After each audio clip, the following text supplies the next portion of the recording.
Et salut, aujourd'hui de nouveau le BTC et lui il n'a pas de congé. Vous le savez, les jours de fête arrivent et pourtant on va continuer le trading parce qu'il n'y a jamais de pause sur les cryptos. Et nous aujourd'hui, qu'est-ce qu'on va faire comme analyse? C'est la suite de l'analyse d'il y a 2 jours. Vous le savez, ici consolidation attendue et par après extraction vers le haut. D'ailleurs l'extraction vers le haut n'a toujours pas eu lieu par rapport finalement au dernier mouvement qu'on avait ensemble identifié il y a de ça maintenant 2 jours. Donc plus précisément, si j'arrive à lire la date, le 20 décembre d'année 2022. On a grandi l'écran, on retrouvait cette consolidation et puis l'extraction vers le haut. Pour le moment, on fait que uniquement la consolidation. Et d'ailleurs, il y a un changement de dénomination. Ce n'est plus une A, B, C, mais vous allez voir que selon moi, soit c'est une ABC, mais attention en flat et non pas en zigzag comme indiqué ici à l'écran, ou en WXY. Dans tous les cas, la direction, c'est toujours la même. C'est qu'à la fin, on fasse cette zone de consolidation et puis qu'on remonte vers les 17 300 à 17 000, je sais pas moi, 550 ici, si je me trompe pas sur l'écran. Donc, l'objectif, grossièrement, c'est de conso et de monter. D'accord? C'est pas directement de cracher. Pourquoi je dis ça? Parce que actuellement, on est, en tout cas personnellement, dans une phase d'attente. Le dernier trade a été clôturé, donc là je suis hors trade et j'attends l'opportunité pour shorter le marché, c'est-à-dire pour prendre un trade baissier et un trade baissier qui va s'ouvrir dans cette zone-là pour après, bien simplement, continuer à descendre et on va prendre les take profits partiels qui sont, bien entendu, positionnés plus bas. Maintenant, actuellement, on va analyser ça plus précisément.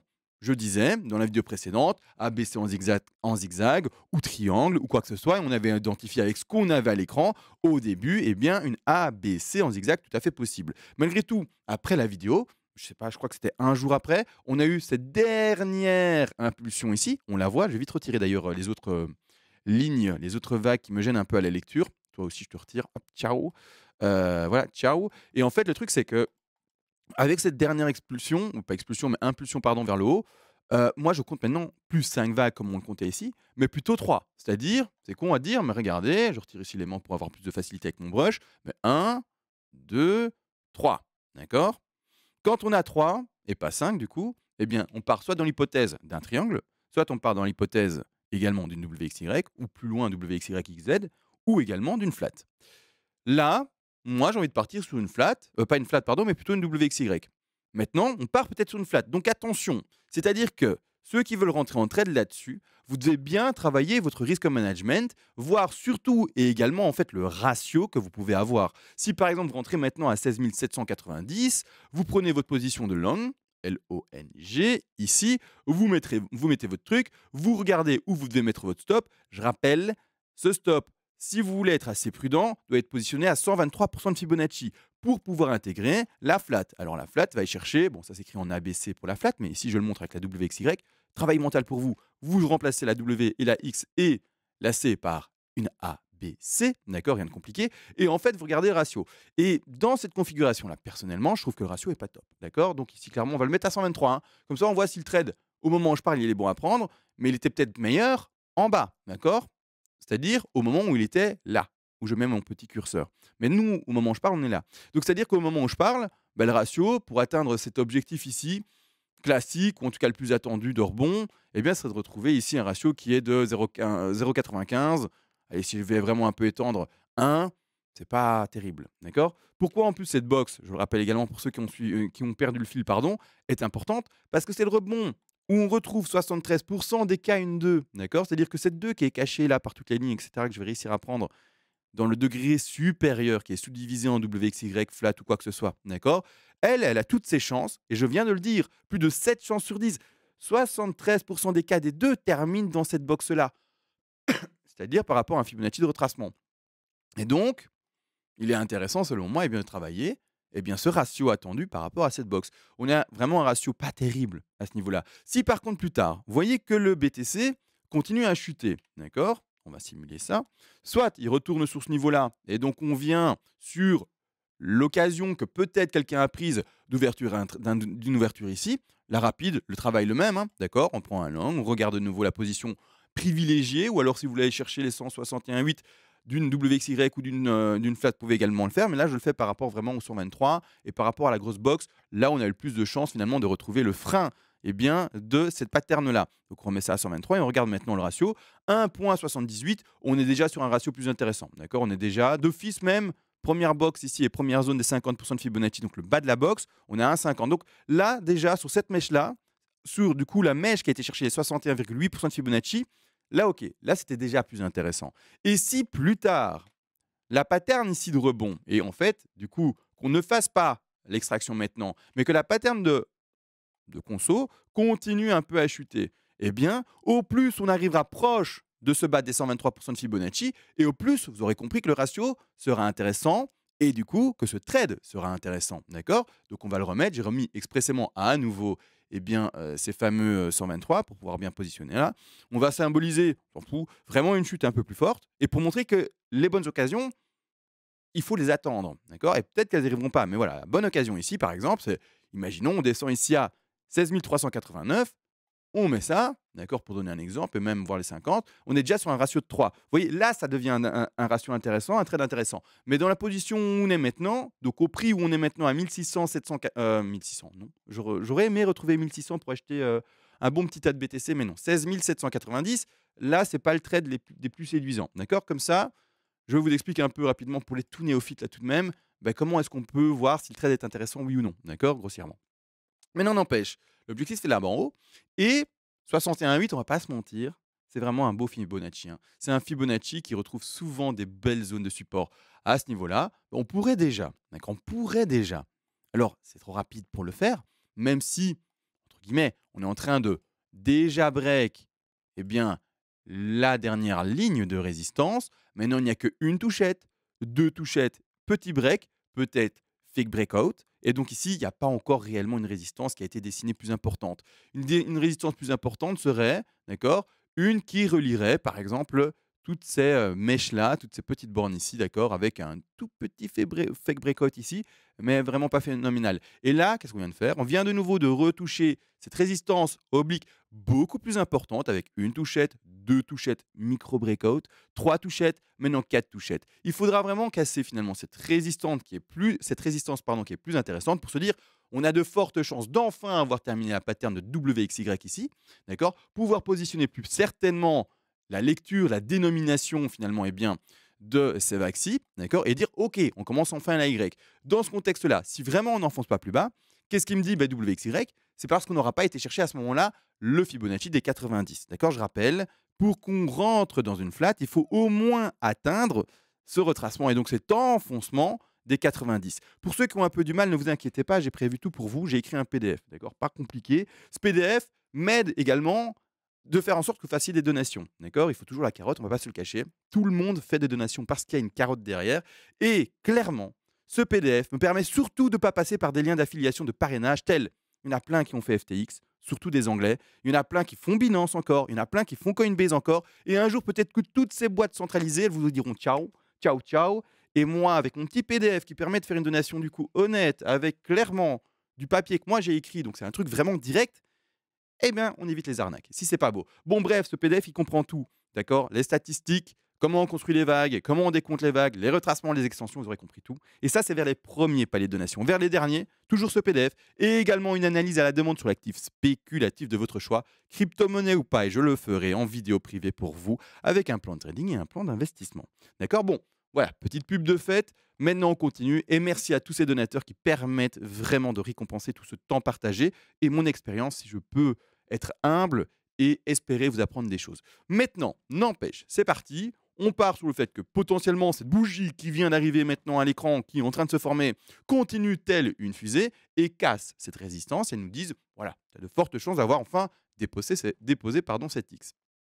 À ce moment-là, la personne soit qui a eu la chance de pouvoir choper cette baisse-là et qui a fait le travail par rapport au short, au ratio que j'expliquais, etc., et qui s'est dit je vais tenter un trade avec toute la précaution que j'ai donnée, c'est-à-dire mettre un stop loss en dessous des 123, avec une entrée du coup avec un ratio supérieur à 1, même peut-être de 2, peut-être de 3, d'accord, avec un bon ratio. À ce moment-là, il faudra que tu mets des TP, d'accord, c'est-à-dire des objectifs, donc des take profit partiels, parce que quand tu rentres sur un trade ici et que tu paries sur une hausse, c'est pas plus compliqué. Je vais le symboliser avec un petit rectangle vert. Boum, d'accord. Disons que tu es rentré, j'en sais rien.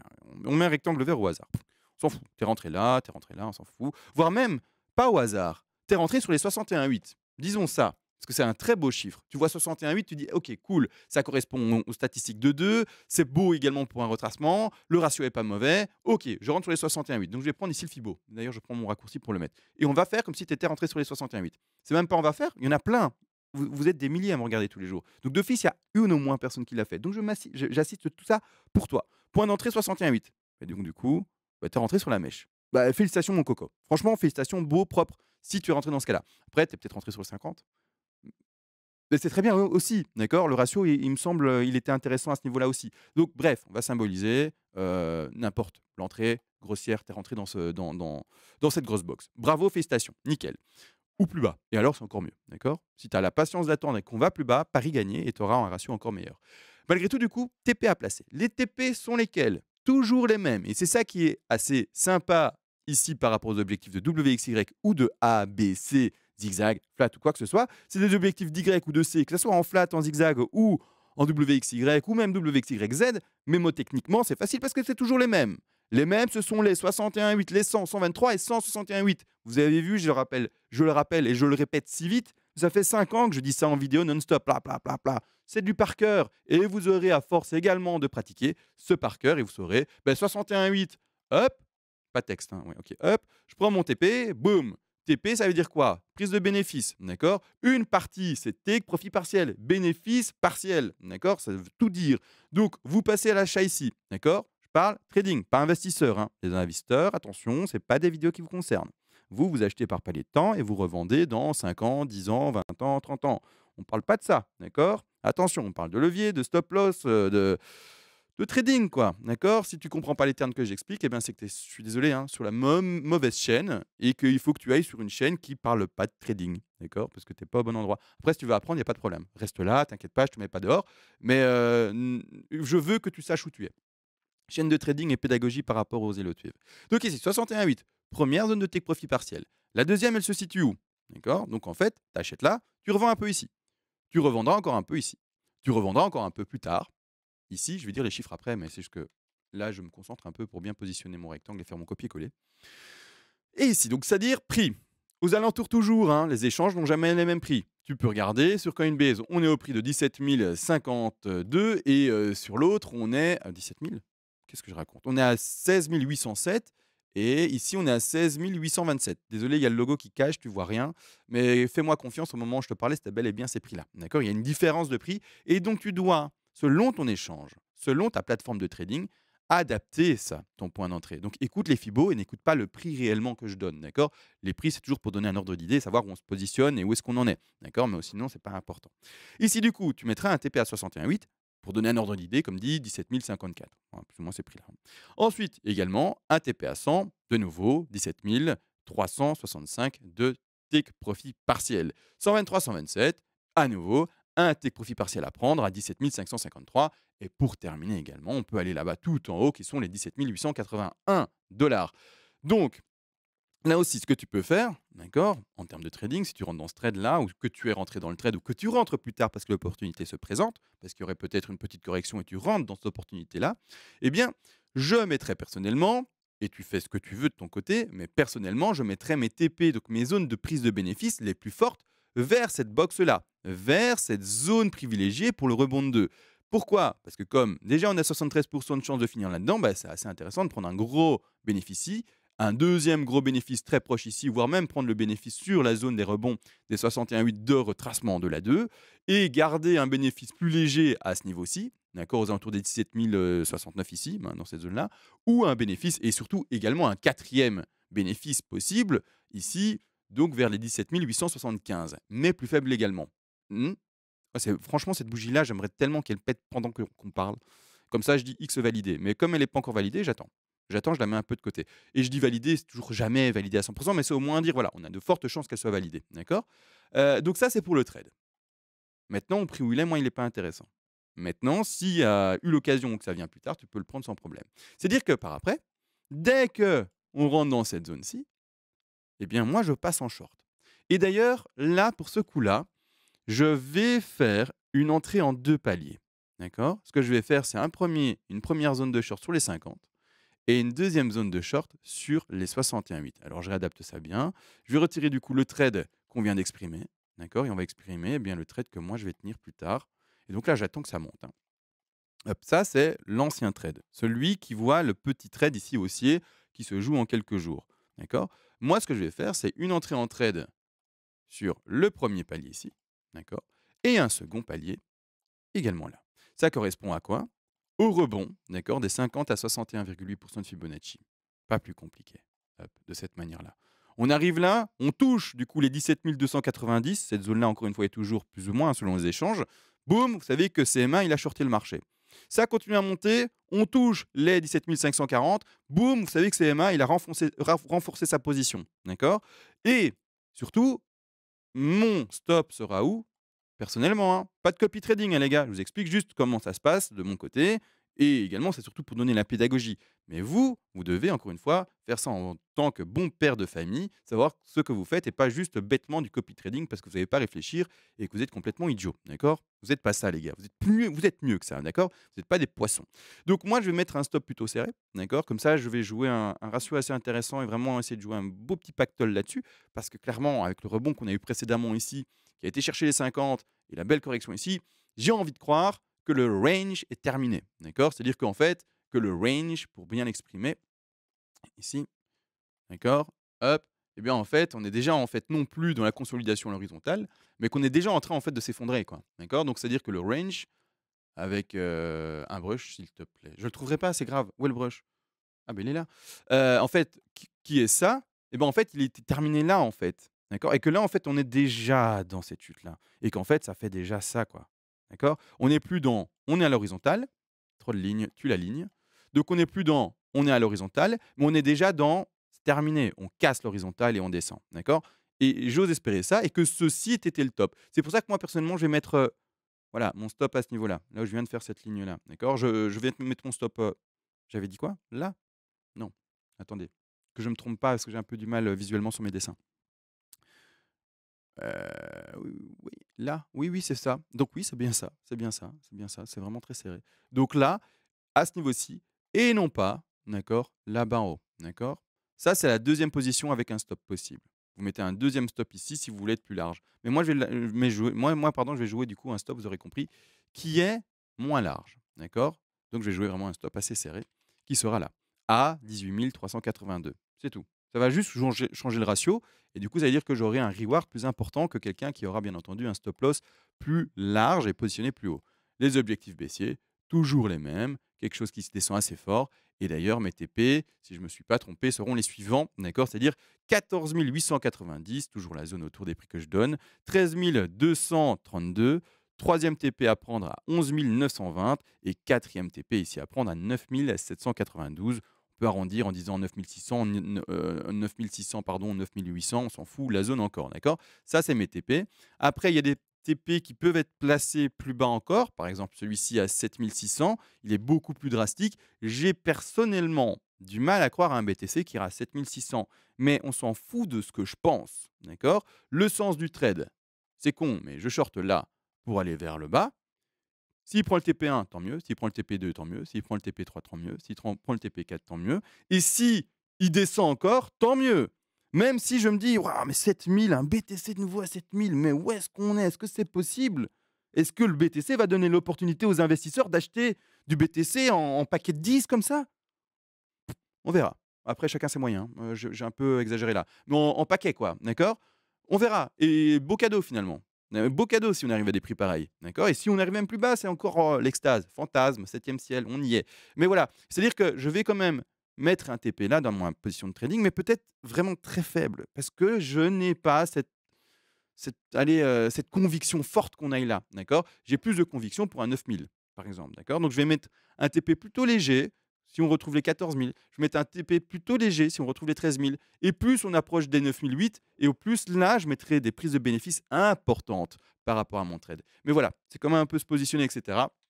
Et puis par après, bon, vous savez, hein, la logique de on déplace après son stop loss anciennement, mais en stop profit, sous chaque gros niveau de résistance qui aura été dessiné, ou au-dessus plutôt de chaque gros niveau de résistance qui aura été dessiné. Mais ça, on expliquera pendant lors de la chute si elle a lieu. Encore une fois, le trading, je rappelle, il se peut que ce qu'on voit comme trade maintenant ne prenne pas. D'accord? Et à ce moment-là, chasse au stop, le BTC va dans l'autre sens, d'accord? Il fait quoi?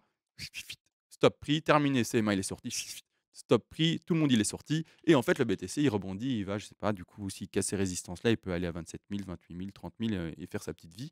Mais voilà et puis après on se repositionne et on ouvre d'autres trades. N'oubliez pas le trading, eh ben oui, il y a des trades qui sont parfois perdants, hein, d'accord? C'est même pas parfois, c'est il y a des trades perdants, point barre. Il y en a, et il y en a beaucoup, hein. Donc il faut arrêter de croire qu'il y a lecture d'avenir possible et cetera. C'est pour ça que je prends toutes ces précautions de vous montrer le risque management, entre guillemets, en tout cas comment voir comment une position est plutôt correcte, comment on positionne son stop loss, et cetera et cetera. Et que je vous rappelle comment on sait ce qu'on va perdre sur son trade et ce qu'on doit prévoir et cetera. Bref, j'essaie d'être le plus complet pour faire comprendre qu'on calcule les choses et qu'on ne fait pas les choses au hasard et qu'on n'a pas envie de dire qu'on lit l'avenir. L'objectif n'est pas là. On ne sait pas où sera le bottom. Comme on ne sait jamais où sera le top. On peut faire des projections, avoir des convictions, mais ça ne va pas plus loin. Comme là, moi, j'ai plutôt une conviction pour les 9008, mais ça ne va pas plus loin. Les 9008, ils sont là-bas. Mais ça ne va pas plus loin. Je ne sais pas où ça sera en fait la fin du trade et du coup où sera le bottom. Si le bottom un jour aura lieu. Hein. Si on va à zéro, est-ce qu'on peut appeler ça un bottom ou juste la mort du BTC? Mais ça, je rigole. J'espère que ça n'arrivera jamais. Bon, tout a été dit, beaucoup de blabla et de logorée, j'ai l'impression, mais n'empêche, surtout beaucoup de pédagogie et j'espère que franchement ça vous aide. Merci à vous tous encore pour le soutien que vous m'apportez. En ces temps durs de bear market, vous le savez, sur YouTube, plus le market, eh bien, il fait mal aux gens et au moins on fait de sévère et au moins il y a de vues et de personnes qui vous regardent. Mais il y a quand même encore des milliers qui me regardent tous les jours, donc c'est super chouette. Mais voilà, je le sens un peu qu'il y a moins de monde, mais c'est pas un souci, hein. On va rester fort. On va passer ce bear market tranquille entre nous, comme on l'a fait en année de 2017, 2018, 2019. On l'a passé nickel. Et maintenant, eh bien, on va passer ce bear market qui devrait peut-être également s'étaler sur 2022, 2023 et oser espérer être sorti du bear market pour 2024. Sur ce, les gars, je vous fais tous des gros bisous. On se retrouve, j'ose l'espérer, à demain. Peut-être les jours de fête. Je verrai si je suis trop pris ou pas, ou si j'ai peut-être la tête autre part que sur les épaules. Et je vous souhaite à tous, du coup, de bonnes fêtes. Peut-être trop en avance, mais voilà. Ciao.